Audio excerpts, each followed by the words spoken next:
और कितने साल चलता है सर ये इम्प्लांट? हम अब उम्मीद करते हैं कि 20, 25 या शायद 30 साल चले। अगर मैं पिछले 20 साल के रिजल्ट देखूं तो 90% एंड मोर 92% ऑफ पीपल, यानी 100 लोगों ने जिन्होंने 20 साल पहले सर्जरी कराई, उनमें 92 लोग अभी भी नॉर्मल बढ़िया चल रहे हैं। ये जो बचे हुए 8 हैं, इनमें से कुछ एक्चुअली 5-6 साल में दोबारा से किसी प्रॉब्लम की वजह से रिप्लेस दोबारा करा चुके हैं, या कुछ का 30-40 साल भी चलेगा। तो जो दोबारा रिप्लेस कराते हैं, क्या वो उनमें भी घिस जाते हैं? जो आप इसको नई लेयर लगाते हैं वो भी घिस जाती है? नहीं, जो हम नई लेयर लगाते हैं वो तो वैसी की वैसे रहते हैं, मेटल नहीं घिसता। होता ये है कि जिस सीमेंट से आपने उस हड्डी में उसको सेट किया होता है या फिट किया होता है, वहां से वो एडहेसिव छूटने लगता है, तो इम्प्लांट लूज होने लगता है। बहुत साल पहले जो बीच का जो प्लास्टिक था, वो प्लास्टिक जल्दी घिस जाता रहा। अब लेकिन टेक्नोलॉजी इतनी उन्नत हो गई है कि प्लास्टिक घिसना या wear is not a big problem आज की डेट में। सर्जरी के बाद सर क्या काम आप लोग मना करते हैं करने के लिए? क्योंकि जैसे अब मुझे लगा कि मेरे घुटने बिल्कुल सही हो गए हैं, और इसके पहले मैं दौड़ के बस भी पकड़ता था, सीढ़ियाँ भी चढ़ता था, और वो सारे काम करते, मैं कमोड पर भी बैठता था। क्या काम अवॉइड करना चाहिए? क्या आप लोग मना करते हैं? मैं चाहता हूं कि जो जो काम आप आराम से कर पाते हो सब कुछ करो, आपको कोई मनाही ना हो। अच्छा, बहुत इंडिविजुअल है ये। एब्सोल्युटली। ये सर्जरी इंडिविजुअलाइज्ड है और जो रिजल्ट है वो भी इंडिविजुअलाइज्ड है। मैं चाहता हूं और मैं बहुत कॉन्फिडेंटली पेशेंट से बोलता हूं कि आप जो कंफर्टेबली कर पाते हैं खूब करें, जो आपका शरीर अलाउ कर रहा है ज़्यादा अपने आप को। एब्सोल्युटली। मान लो कोई किसी का घुटना अब एक पटरी पे मुड़ रहा है, उन्होंने मान के चल लिया कि मैं तो उसको और मोड़ के रहूंगा।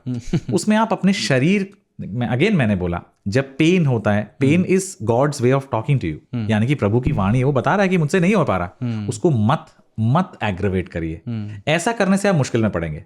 आपका शरीर आलती पालती मारता है, मारिए, कोई प्रॉब्लम नहीं है। इसको लिमिटेड रखिए, लेकिन जो करना है करिए। अगर आपको बस में चढ़ना, कई लोग वेट लिफ्टिंग करते हैं, कई लोग माउंटेनियरिंग करते हैं, अच्छा, स्नो बोर्डिंग जाते हैं, एडवेंचर स्पोर्ट्स करते हैं, गोल्फ खेलते हैं। मैं चाहता हूं कि the sky is the limit, आप जो चाहें करें। सर इसमें अभी रोबोटिक सर्जरी का हम बहुत सुन रहे हैं। रोबोटिक सर्जरी पहले होती क्या है ये बता दीजिए। जैसे हमारे दिमाग में रोबोट तो एक है कि रोबोट खुद सर्जरी करते हैं, या डॉक्टर रोबोट के साथ करते हैं, रोबोट बताता है, या डॉक्टर उसको फीड करते हैं कि आप सर्जरी करिए। रोबोटिक सर्जरी क्या है, और इसमें नी जॉइंट रिप्लेसमेंट में इसमें कैसे हेल्प करती है? देखिए, जो आपने जो सवाल पूछा बहुत पर्टिनेंट और वैलिड सवाल है। काफ़ी लोग हमसे आजकल बात करते हैं। मैं दिल्ली में one of the first person हूँ रोबोट लेके आने वाला। दिल्ली का सेकंड रोबोट मेरे पास था। सो पिछले 4 साल से मैं रोबोटिक सर्जरी करता भी हूँ। इसमें क्या होता है, हम लोग एक सीटी स्कैन कराते हैं पेशेंट का।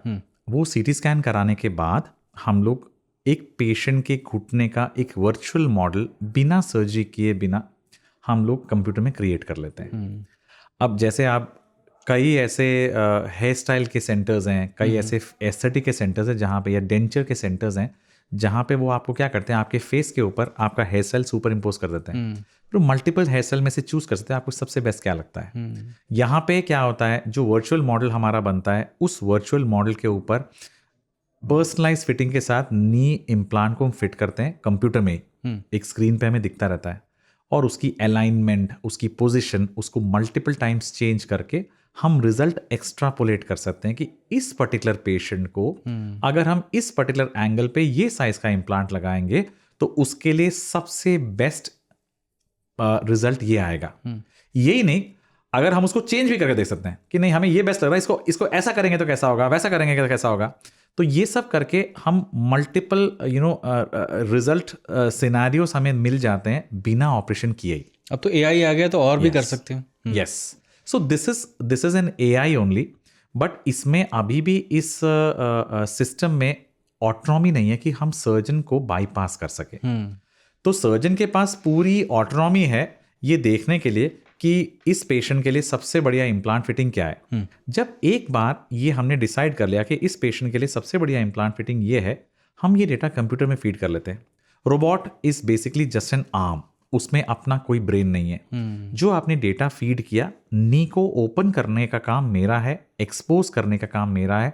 सिर्फ जिस पर्टिकुलर एंगल पे या अलाइनमेंट पे हमने नी को फिट करना है, उस फिटिंग के लिए जो तराशना होता है हड्डी को, जिसके ऊपर वो सॉकेट बैठेगा, वो वाला काम रोबोट करता है। And it follows what ever instructions जो मैंने दिए। अगर इसमें जरा सा भी उसको शरीर हिल जाए, कुछ हो जाए तो रोबोट रुक जाता है। रोबोट के पास कोई ऑटोनॉमी नहीं है, वो खुद से सोच नहीं सकता और वो खुद से इम्प्रोवाइज नहीं कर सकता।